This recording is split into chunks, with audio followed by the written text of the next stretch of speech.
सुजाता की 4 बेटियां की कहानी। सुजाता बहन, मैं कुछ दिनों से तुमसे कुछ कहना चाह रही थी। हाँ बोलो आंचल, क्या कहना है तुम्हें? भाई साहब के जाने के बाद तुमने अपनी चारों बेटियों को बड़ी मुश्किल से पाला पोसा है। अभी चारों बहुत छोटी हैं, तुम्हें चारों का एक साथ ख्याल रखने में काफी परेशानी होती होगी। तो इसलिए मैं और शमशेर जी सोच रहे थे कि हम तुम्हारी छोटी बेटी समीक्षा और कोमल को अपने साथ शहर ले जाते हैं। वहाँ पर हम उन दोनों की अच्छे से परवरिश करेंगे और जब तुम्हारा मन करे तुम आकर उनसे मिल लेना। लेकिन मैं अपनी बेटियों के बिना कैसे रहूंगी? इसमें ज्यादा सोचने वाली बात नहीं है। अब आप खुद ही सोचें कि आप चारों को एक साथ कैसे पढ़ाएंगी। इसलिए 2 की जिम्मेदारी हम ले लेते हैं और 2 की आप, और रहेंगी तो वो आपकी बेटियां ही। सुजाता अपने देवर की बात को सारी रात सोचती है और अपनी 2 बेटियों को उनको देने के लिए हाँ कह देती है। जिसके बाद शमशेर समीक्षा और कोमल को अपने साथ शहर ले आते हैं और शहरी तरीके से उनकी परवरिश करने लगते हैं। वहीं गांव में रह रही सुजाता अपनी दोनों बड़ी बेटियों अनुराधा और रुक्मणी के साथ रहती थी और गांव के तरीके से उन दोनों बहनों की परवरिश करते हैं। और समय गुजरने के साथ आज चारों बहनें बड़ी हो जाती हैं। समीक्षा, कोमल, इतनी रात में तुम दोनों कहाँ जा रही हो? चाची, वो हमारे फ्रेंड का बर्थडे है तो हम उसी की पार्टी के लिए जा रहे हैं, तो आप लोग हमारा वेट मत करना, हम लोग सुबह ही आएंगे। लेकिन बेटा, तुम दोनों जानती हो ना, आजकल का माहौल ठीक नहीं है और तुम इतने छोटे कपड़े पहनकर देर रात बाहर जा रही हो। मेरी मानो तो रहने दो। चाची, आप भी ना क्या गाँव वालों की तरह बातें कर रही हैं? हाँ, भूल गई क्या? हम शहर के रहने वाले हैं, गांव के नहीं। और आजकल की ऐसी ही लाइफ होती है, सो आपको हमारे लिए परेशान होने की कोई जरूरत नहीं है, हम लोग अपना ख्याल रख सकते हैं। इतना कहकर समीक्षा और कोमल दोनों ही अपनी चाची और चाचा की बातों को अनसुना करके चली जाती हैं और क्लब पहुंचकर अपने दोस्तों के साथ काफी एंजॉय करती हैं और ड्रिंक पीती हैं। शहरी आदत की वजह से समीक्षा और कोमल दोनों ही बिल्कुल बिगड़ चुकी थी, जिसके चलते आंचल और शमशेर हमेशा उन दोनों के लिए परेशान रहते हैं। लेकिन वहीं दूसरी तरफ गांव में रह रही रुक्मणी और अनुराधा अपनी दोनों शहरी बहनों से बहुत ही अलग थी। अनुराधा, रुक्मणी, तुम दोनों सुबह सुबह कहाँ गई थी? माज मंदिर में बहुत बड़ी पूजा थी तो हम दोनों उस पूजा में गई हुई थी। ये लीजिए प्रसाद। ऊपर वाले ने मुझे बड़ी ही संस्कारी बेटियां दी हैं, लेकिन ना जाने शहर में रह रही तुम दोनों की छोटी बहनें तुम जैसी होंगी या नहीं। माँ, अब फिक्र मत कीजिए आप, हम दोनों को पूरा यकीन है हमारी दोनों छोटी बहनें भी हमारी ही तरह होंगी।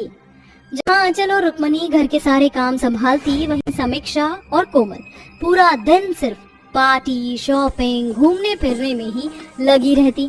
इन सब से आंचल और शमशेर काफी परेशान हो गए थे।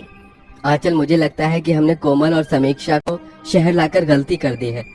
मैं तो सुजाता भाभी की परेशानी को कम करना चाह रहा था, लेकिन ये दोनों तो शहर आकर शहर के रंग में इतना घुल गई हैं कि अपने सारे संस्कारों को भूल चुकी हैं। क्यों ना इस बार गर्मी की छुट्टियों में हम सभी लोग गाँव चलें। क्या पता गाँव जाकर अपनी बड़ी बहनों को देखकर ये भी उनसे कुछ सीख जाए। आप सही कह रहे हैं, हमें गांव चलना चाहिए, क्या पता आपकी बात सच हो जाए।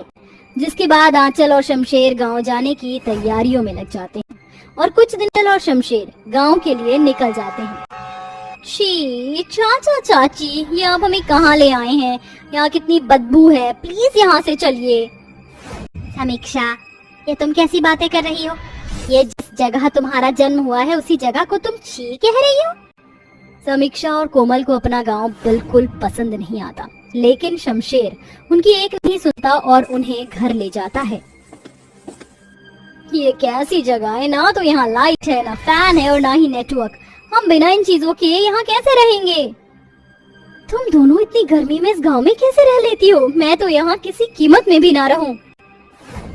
कोमल, समीक्षा, इतनी भी गर्मी नहीं है यहाँ, हम बचपन से ही इस गर्मी में रह रहे हैं और तुम भी तो बचपन में यहाँ रहा करती थी। लगता है तुम दोनों को शहर जाकर शहर की हवा लग गई है, लेकिन कोई बात नहीं, कुछ दिन यहाँ रहोगी तो इस माहौल में ढल जाओगी। चलो हमारे साथ, बाहर राशन की बोरियां आई हुई हैं, उन्हें उठाकर हमारे साथ रसोई घर में रखवाओ। अनुराधा के कहने के बाद जैसे ही कोमल, समीक्षा बाहर जाकर उन बोरियों को उठाने की कोशिश करती हैं तो बोरियां उनसे टस से मस नहीं होती हैं। इसमें राशन है या पत्थर? इतनी भारी बोरी है, मेरा तो नाखून ही टूट गया। सही कहा था किसी ने कि शहर की लड़कियों में जरा भी ताकत नहीं होती। शरीर तो तुम लोगों ने अपना इतना बड़ा कर लिया, लेकिन ताकत शरीर में रत्ती भर नहीं है। कोमल समीक्षा देखती रह जाती हैं कि कैसे उनकी दोनों बड़ी बहनें रुक्मणी और अनुराधा बोरी को उठाकर अंदर ले जा रही हैं। ये सब देखकर कोमल और समीक्षा काफी हैरान रह जाती हैं और ऐसे ही समय बीतता रहता है। कोमल, देखो ना मेरे फेस पर ये पिंपल कहाँ से आ गया। मैं तो इतने महंगे प्रोडक्ट्स यूज करती हूँ, लेकिन इसके बावजूद भी मेरे फेस पर ये पिंपल आ जाते हैं। वो तो आएंगे ही ना, केमिकल से बने जो प्रोडक्ट इस्तेमाल करती हो। हमें देखो, हम दोनों अपने चेहरे पर कुछ भी नहीं लगाते और हमारे चेहरे पर एक दाग भी नहीं है। झूठ कह रही हो तुम दोनों। इतनी ग्लोइंग और क्लियर स्किन बिना कुछ लगाए कैसे हो सकती है? तुम दोनों कुछ ना कुछ तो लगाती ही होगी। हम सिर्फ अपने चेहरे पर बेसन और दही लगाते हैं, इससे हमारा चेहरा हमेशा निखरा रहता है। अनुराधा और रुक्मणी की बात सुनकर कोमल समीक्षा भी अपने चेहरे पर दही और बेसन लगाने का सोचती हैं और किचन में जाकर दही बेसन लेकर चेहरे पर लगाने लगती हैं। रुक्मणी, मैं सोच रही हूँ क्यों ना हम इसमें कुछ मसाले भी डाल दें, क्या पता हमारी स्किन और ज्यादा ग्लो करने लगे। Great idea. अनुराधा, हमारी गांव की दोनों बहनें अपनी ग्लोइंग स्किन पर बहुत ज्यादा इतराती हैं, है ना? अब हम भी उन्हें दिखाएंगे कि हमारी स्किन भी उनसे कम नहीं। अब देखना वो दोनों हमसे कैसे जलेंगी। अनुराधा रुक्मणी इतना कहकर अपने दही और बेसन के लेप में रसोई घर के सारे मसाले मिला देती हैं और उन्हें चेहरे पर लगाना शुरू कर देती हैं। जैसे ही वो दोनों चेहरे पर इन सभी चीजों को लगाती हैं तो उनके चेहरे पर जलन होना शुरू हो जाती है और वो चिल्लाने लगती हैं। उनके चिल्लाने की आवाज सुनकर अनुराधा और रुक्मणी भी वहाँ आ जाती हैं। कोमल, समीक्षा, क्या हुआ? तुम दोनों चिल्ला क्यों रही हो? और ये तुमने अपने चेहरे पर क्या लगा रखा है?